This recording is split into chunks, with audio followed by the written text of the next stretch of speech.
Зоран Росоманов и за оваа 2010 година направи одличен календар.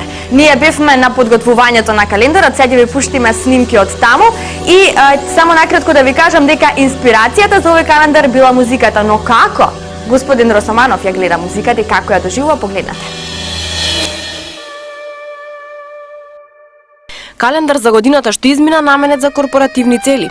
Стигна до куќата на Бионси, Джейзи, Селин Дион, Бил Гейтс, Доналд Трамп и многу други.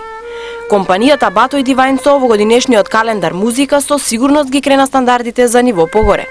Локални дела добиваат светско внимание.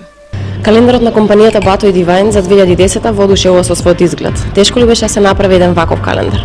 Кога традиционално изработувате корпоративни календари, како што е случај со нашата компанија Bato & Divine, веќе публиката за која што е наменет календарот секоја година очекува од вас нешто повеќе. И можам слободно да кажам дека од година во година веќе ги подигнуваме стандардите на она што треба да значи корпоративен календар. Во процесот на создавањето на нешто толку блиску до совршенство, идејата е уникатна, тимот важен, а крајниот резултат музика. Автор на сите наши досегашни календари е собственикот на нашата компанија, господинот Зоран Росоманов, кој освен фотографирањето како своја пасија е голем љубител на музиката.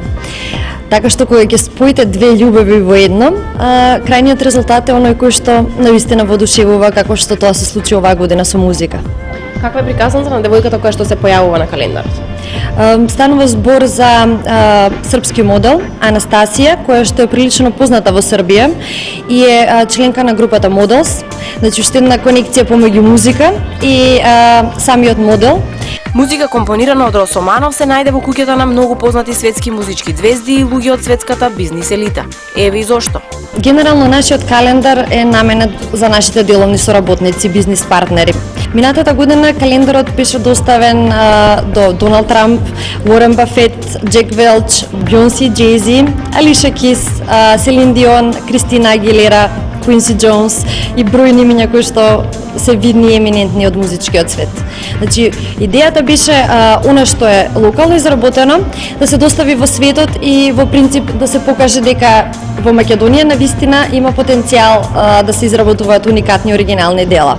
Јануари помина во знакот на чинелите. Во февруари повторно сами да си ги поставиме границите. Нашите стравови и предизвици се сигурен фактор за себе лимитирање и успехот е гаранција.